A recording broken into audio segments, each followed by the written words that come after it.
अब आज की एक गंभीर खबर, आपको चिंता में डालने वाली खबर, क्योंकि आज अगर हम आपसे ये कहें कि हमारे देश के एक राज्य में हिंदू समुदाय की 30 से ज्यादा दुकानों और मकानों को आग लगा दी गई, 20 से ज्यादा दुकानों में लूटपाट की गई, 10 से ज्यादा हिंदू परिवारों को हिंसा के दौरान अपना घर छोड़कर भागना पड़ा और या अपने घरों में बंद होकर खुद को ताला लगाकर बंद करना पड़ा, तो क्या आप इस बात पर यकीन करेंगे?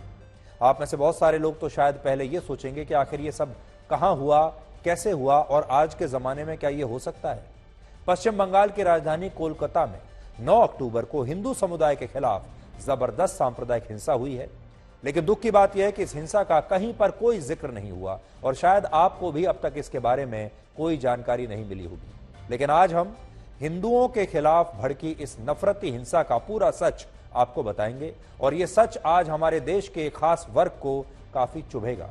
लेकिन हम बताना चाहते हैं ये देश धर्मनिरपेक्ष है और धर्मनिरपेक्ष देश में सभी के बराबर अधिकार है, चाहे वो हिंदू नागरिक हो या किसी और धर्म का नागरिक हो। ये पूरी घटना 9 अक्टूबर की है, जब पश्चिम बंगाल में हिंदू समुदाय के लोग लक्ष्मी पूजा का त्यौहार मना रहे थे, जिसे वहां कोजागरी लक्ष्मी पूजा कहा जाता है। और बड़ी बात यह है कि इसी दिन नबी दिवस भी था, जिसे मुस्लिम समुदाय के लोग ईद मिलादुन नबी के तौर पर मनाते हैं, क्योंकि नबी दिवस पर ही हजरत मोहम्मद यानी पैगंबर मोहम्मद साहब का जन्म हुआ था। यानी 9 अक्टूबर को पश्चिम बंगाल में दो बड़े त्योहार, अलग अलग धर्मों के दो बड़े त्योहार मनाए जा रहे थे। एक त्योहार हिंदुओं का था और दूसरा मुस्लिम समुदाय का था। लेकिन इसी दौरान कोलकाता के एक इलाके में सांप्रदायिक तनाव पैदा हो गया और आरोप है कि मुस्लिम समुदाय की उग्र भीड़ ने इस दौरान हिंदुओं के खिलाफ बड़े पैमाने पर हिंसा की। तस्वीरें आज आपके सामने हैं। यह घटना कोलकाता के जिस इलाके में हुई उसका नाम है मोमिनपुर। एक जमाने में इस इलाके में हिंदुओं की काफी अच्छी आबादी हुआ करती थी, लेकिन अब ऐसा कहा जाता है कि यहां 80% से ज्यादा मुस्लिम समुदाय के लोग ही रहते हैं, जबकि हिंदू आबादी अब यहां पर अल्पसंख्यक बन गई है और हिंसा के दौरान इसका प्रभाव साफ देखने को मिला। हमारे जो पश्चिम बंगाल के दर्शक हैं, जो कोलकाता के दर्शक हैं, वो इस बात को आज जो हम खबर दिखा रहे हैं उसे अच्छी तरह से समझ पा रहे होंगे। आरोपों के मुताबिक नबी दिवस के मौके पर मुस्लिम समुदाय के 300 से ज्यादा लोगों ने उस दिन एक बहुत बड़ा जुलूस निकाला और इस दौरान मयूरभंज नाम की एक गली में जहां हिंदुओं की दुकानें और मकान हैं, वहां सभी जगह इस्लामिक झंडे लगा दिए गए।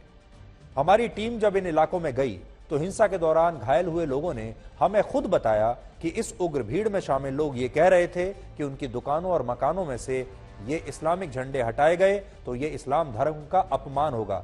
ये कह रहे थे कि इन झंडों को अब कोई हटा नहीं सकता। लेकिन उस दिन हिंदू समुदाय के लोग लक्ष्मी पूजा का त्यौहार मना रहे थे, इसीलिए बहुत सारे लोगों ने पूजा से पहले ये इस्लामिक झंडे हटा दिए, जिसके बाद उग्र भीड़ वहां पहुंच गई और इन लोगों ने वहां कई दुकानों और मकानों को आग लगा दी। इसके अलावा हिंदुओं की दुकानों को चुन चुन कर खुलेआम लूटा गया और उनके घरों पर पत्थर बरसाए गए। इससे भी ज्यादा हैरानी की बात यह है कि हिंसा से कुछ मिनट पहले इस इलाके की बिजली काट दी गई ताकि उग्र भीड़ में शामिल लोग बिना किसी रोक टोक के पत्थरबाजी कर सकें, हिंसा कर सकें और उन्हें कोई पहचान भी ना पाए। सोचिए, सब कुछ किसी दूर दराज के इलाके में नहीं हुआ, बल्कि यह हिंसा पश्चिम बंगाल की राजधानी कोलकाता के कलकत्ता हाई कोर्ट से सिर्फ 6 किलोमीटर की दूरी पर हुई और आरोप है कि बड़े सुनियोजित तरीके से वहां पर हिंदू समुदाय के लोगों को निशाना बनाया गया। इसके सबूत क्या हैं? इसके सबूत हैं ये वीडियोस जो आज हम अपने साथ लेकर आए हैं। इन वीडियोस में आप देख सकते हैं जो लोगों ने अपने घरों के अंदर से इन वीडियोस को बनाया है, इन तस्वीरों को खींचा है और इसमें उग्र भीड़ पत्थरबाजी करती हुई और तोड़फोड़ करती हुई आपको साफ नजर आएगी।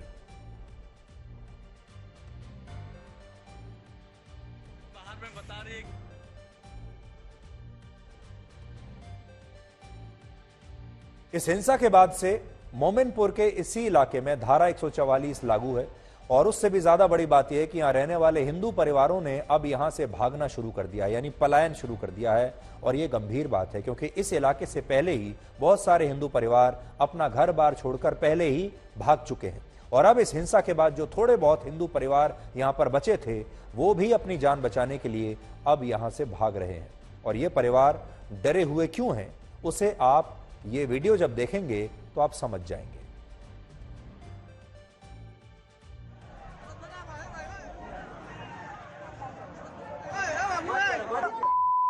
जब स्थानीय पुलिस ने कुछ लोगों को गिरफ्तार किया तो हिंसक भीड़ ने पुलिस स्टेशन पर ही हमला कर दिया और इस दौरान पुलिस स्टेशन के अंदर धार्मिक झंडे लहराए गए और आरोपों के मुताबिक हिंदू समुदाय के खिलाफ धार्मिक नारेबाजी भी की गई। ये तस्वीर है पुलिस स्टेशन की।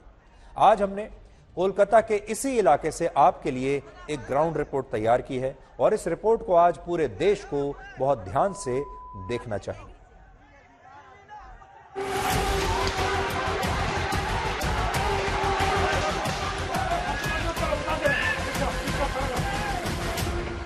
जगह जगह पर आगजनी के निशान और काफी सारे घरों पर यहाँ पर पथराव किए गए, वहां पर आगजनी किया गया, तोड़फोड़ का निशान हम सीधे देख सकते हैं।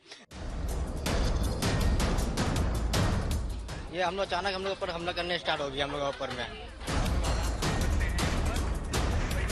फास्ट फूड का दुकान था, अचानक से वो लोग वो गली के अंदर घुसे और हम लोग अपने अंदर चले गए घर की तरफ अपनी महिला को बचाने के तरीके से। उसके बाद दुकान को उल्टा दिया गया, तोड़ देने के बाद पूरा जला दिया। हमारा जितना सिलेंडर वगैरह जितना सारा हमारा सामान था सारा लूट के लेके चला।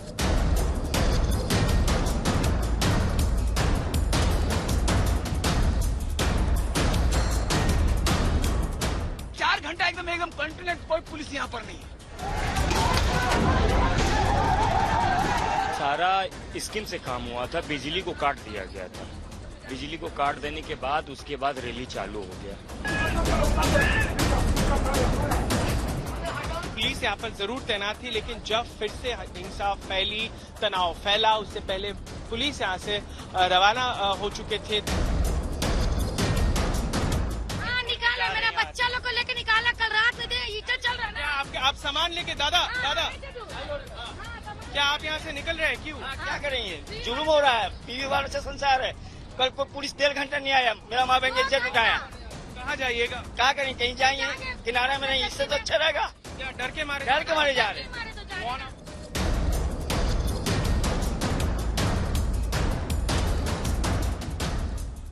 हम लोग सेफ्टी के लिए लगाए थे, यहीं से हमारा सब कुछ हो रहा था। ये सेफ्टी के लगाए, एक घेराबंदी, एक शील बनाई। जी जी। घर में हम लोग तो गेट बंद कर लगे, ईटा पत्थर चला रहा, सब झाड़ू देख हुआ, सब डिब्बी करके रखा। छोटा बच्चा गजी में देखिए 2 घंटा कम पुलिस कहाँ थी? पुलिस 2 घंटा पुलिस नहीं थी। पूरा देखिए, हम लोग क्लब है, बच्चा लोग पढ़ाई लिखाई पूरा का पूरा नष्ट करके।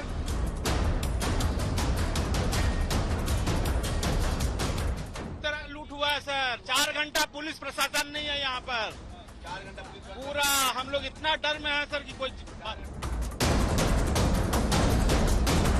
अभी भी लोगों में थोड़ा तनाव है और लोग भय में है, भयभीत है, क्योंकि जिस तरीके से रैफ की तैनाती हो चुकी है, लेकिन लोग स्पष्ट कह रहे हैं जिस तरीके से नुकसान उन्हें पहुंचा है, इसके लिए वो जवाब मांग रहे हैं। जरा कल्पना कीजिए कि ये सब कुछ भारत में ही हो रहा है और दुर्भाग्यपूर्ण यह है कि इस हिंसा के बारे में हमारे देश के ज्यादातर लोगों को आज भी जानकारी नहीं है। अब आज तक पर आपने ये रिपोर्ट देखी है, अब पूरे देश को पता चल रहा है कि उस दिन, उस रात कोलकाता में क्या हुआ था।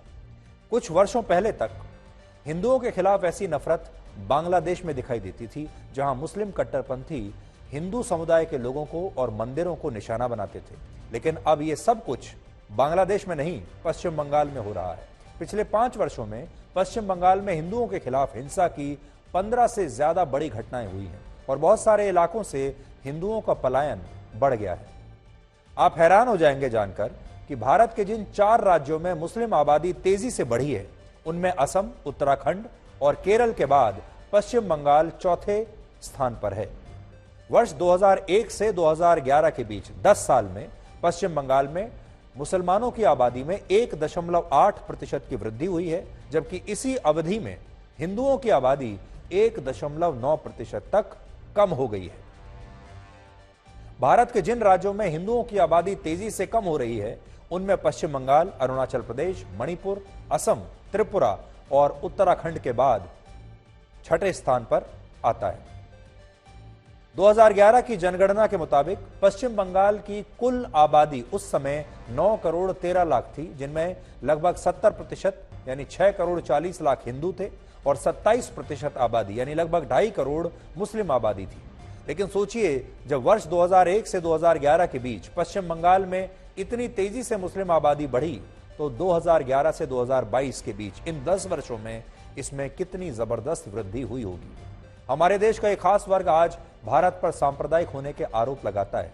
ये बहुत आसान है लगाना, और पाकिस्तान और बांग्लादेश जैसे दो देशों का हमारे देश के ही लोग बचाव करते हैं। जबकि कड़वा सच ये है कि जिस पश्चिम बंगाल में 1971 में 20% मुस्लिम आबादी रहती थी, वहां उनकी संख्या वर्ष 2011 में बढ़कर 27% से ज्यादा हो गई। लेकिन जिस बांग्लादेश पर यह खास वर्ग चुप रहता है, वहां 1974 में 14% हिंदू आबादी रहती थी, जो 2011 में कम होकर सिर्फ 8% रह गई। यानी बांग्लादेश की जनसंख्या से हिंदू गायब होते चले गए, जबकि भारत के कई राज्यों में इसी दौरान मुस्लिम आबादी तेजी से बढ़ती चली गई। हालांकि इस मामले में बीजेपी ने पश्चिम बंगाल के राज्यपाल को एक चिट्ठी लिखी है और इस हिंसा की जांच कराने के लिए कहा है, लेकिन पार्टी की तरफ से वहां लगातार विरोध प्रदर्शन किए जा रहे हैं, जिसमें कई बीजेपी नेताओं को पुलिस ने हिरासत में ले लिया है। हो सकता है, हम ये नहीं कह रहे ये बीजेपी का एक एजेंडा भी हो। राजनीति में आजकल हमारे देश में कुछ भी मुमकिन है। हो सकता है बीजेपी आरोप लगा रही हो, लेकिन जो तस्वीरें हमने आपको दिखाई वो झूठ नहीं हो सकती। जिस तरह से वहां पर कुछ परिवारों को वहां से भागना पड़ा, वो झूठ नहीं हो सकता।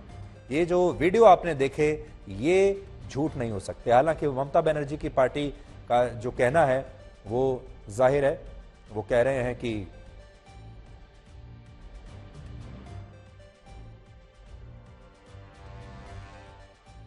ममता बनर्जी की सरकार कह रही है, पार्टी कह रही है कि वो जांच कराएंगे और अगर कोई भी दोषी मिला तो उसे छोड़ेंगे नहीं।